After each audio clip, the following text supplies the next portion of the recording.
नमस्कार दोस्तों, आज हम बात करने वाले हैं सीमाहीन दुनिया, मानवता की नई दिशा के चौथे अध्याय के बारे में। डर और असुरक्षा का तंत्र।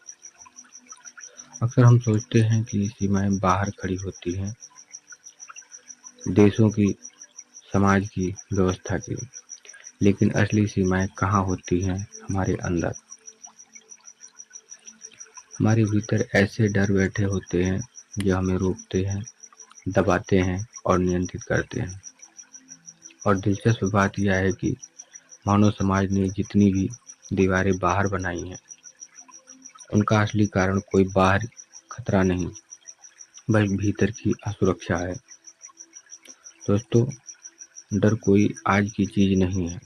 हमारे पूर्वज जंगल में रहते थे, जहाँ हर फल, शेर, बाघ, सांप कुछ भी हमला कर सकता था।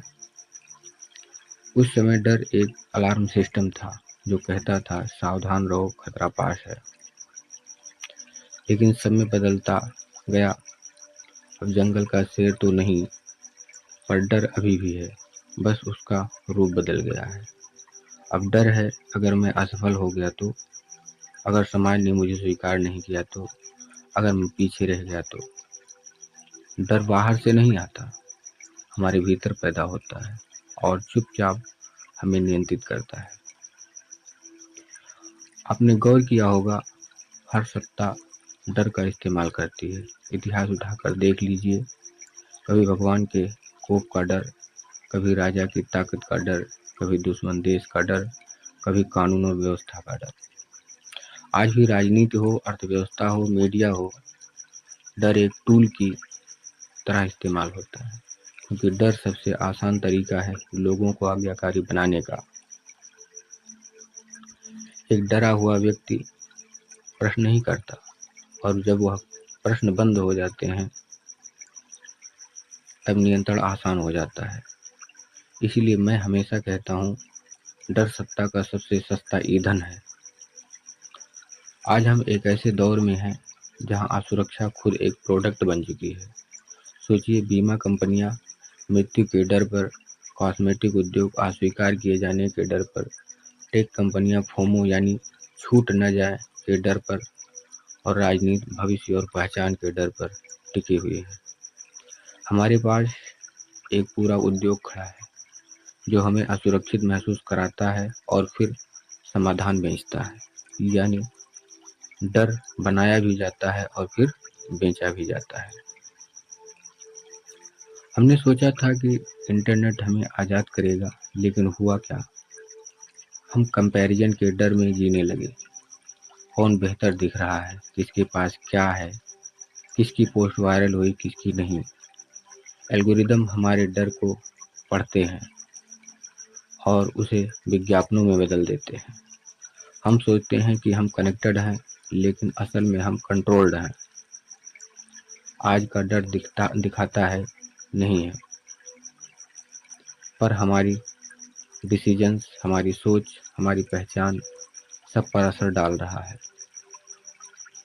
यह सवाल बड़ा गहरा है। पूरी तरह डर खत्म कर दें तो समाज अराजक भी हो सकता है, लेकिन डर को समझना और संतुलित करना, यह हमारे हाथ में है। डर एक सिग्नल है, सत्य नहीं। जब व्यक्ति यह समझ लेता है कि डर एक प्रतिक्रिया है, कोई हकीकत नहीं, तो वह डर के तंत्र से बाहर आने लगता है। आत्मविश्वास किसी मोटिवेशनल स्पीच से नहीं आता, यह आता है सार्थकता से। जब हमें लगता है कि हमारा जीवन किसी बड़े उद्देश्य से जुड़ा है, एक अर्थपूर्ण जीवन में डर की पकड़ कमजोर हो जाती है। जैसे ही आप सृजन, विकास या किसी बड़े विचार से जुड़ते हैं, डर पिघलने लगता है। और यही सीमाहीन दुनिया का असली संदेश है। असुरक्षा टूटेगी, तभी सीमाएं टूटेंगी। डर के पार ही मानवता है। दोस्तों, डर से मुक्ति का मतलब है सचेत स्वतंत्रता। जब हम अपने डर को पहचान लेते हैं, तो वे हमें चलाना बंद कर देते हैं, और उस दिन हम भीड़ का हिस्सा नहीं रहते, बल्कि एक जागरूक समाज के निर्माता बन जाते हैं।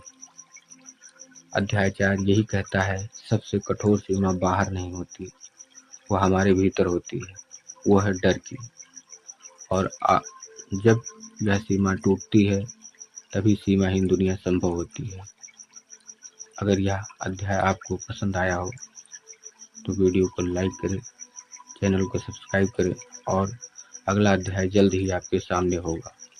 धन्यवाद। हम मिलते हैं अगले वीडियो में।